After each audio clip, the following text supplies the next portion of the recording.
Mrs. Andrews, Chairperson. Mrs. Andrews, let's go straight to the point. You acted in the Western Cape, but left under a huge cloud.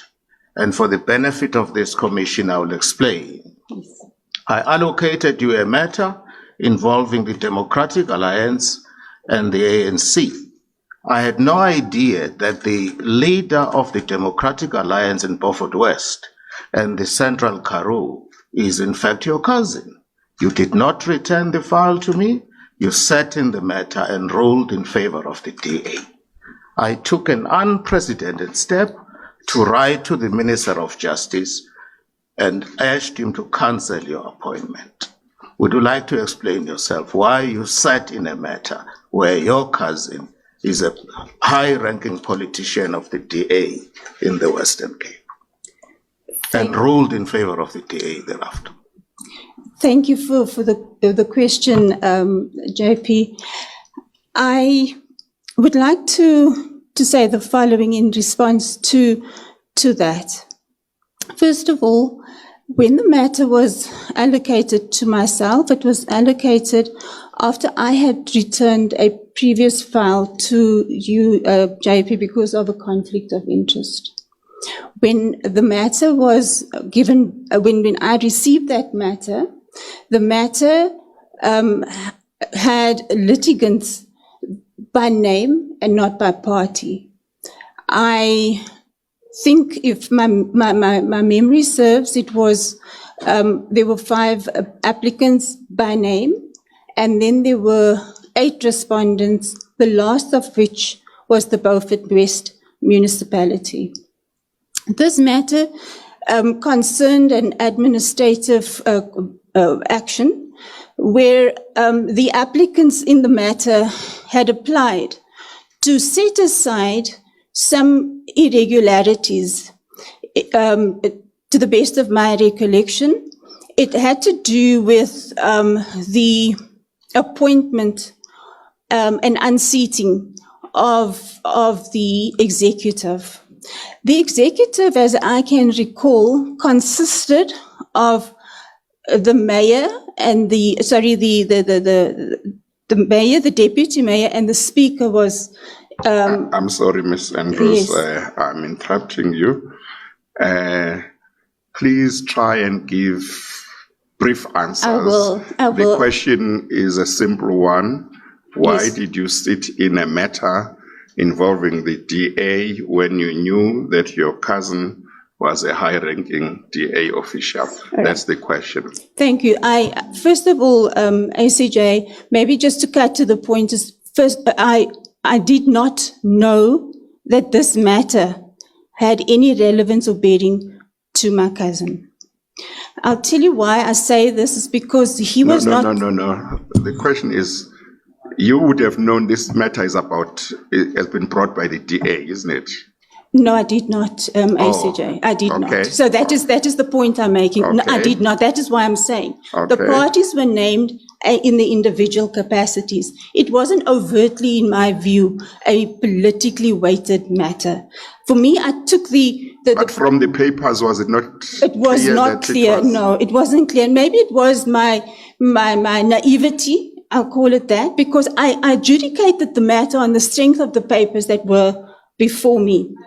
So what happened was that there was this unseating, and there was a plethora of irregularities that emanated from the processes leading up to that. And all that they wanted was for the status quo to return.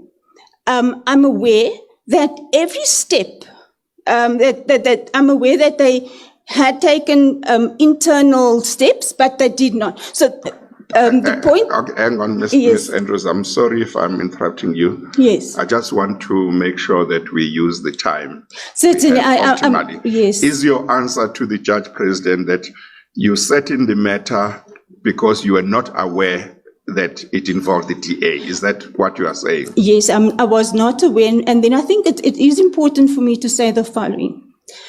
I am estranged from my cousin and was not following his political career at all.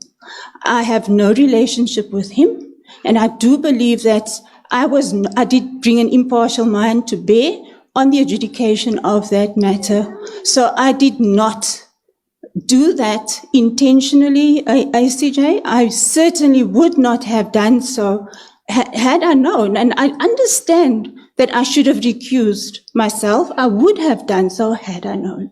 Did you know your cousin to be a high-ranking DA official? ACJ, yes, I knew that he was in politics. I knew that he was aligned to the DA. But that doesn't necessarily mean that by implication I align myself to what he's doing. Okay. Judge President? Can I just follow it up, Chief Justice? And this is my last question. Yes. Mrs. Andrews, you must have known that he is a high-ranking member of the DA. It was all over the newspapers.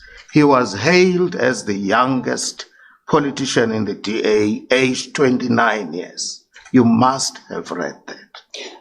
I don't dispute that, JP. What I'm saying, what I'd like just to reiterate that I definitely did not do it with the intention of bolstering his career or to rule in favor of him simply because he was my cousin. I adjudicated the matter on the strength of the papers, and I believe that I needed to do so because the Constitution enjoins me to do so in terms of Section 160, because there was certainly, there was no accountability and the steps were unprocedural.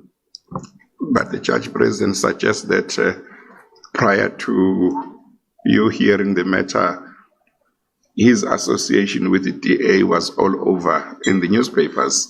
Why would you not have been aware of that? ACJ, I know that it may sound like I am disconnected, but I definitely do not particularly follow the news, and especially when it comes to him. I am not in the Western Cape, so I'm located in KZN, so I wouldn't have really looked at things like that. So I'm not entirely sure whether I was meant to follow his career, because that wasn't, he isn't part of my circle. So I understand it was perhaps with the benefit of hindsight that I should have maybe have looked at it through a different lens. I might have had to, I did probably lack discernment, but that wasn't how I viewed it at the time.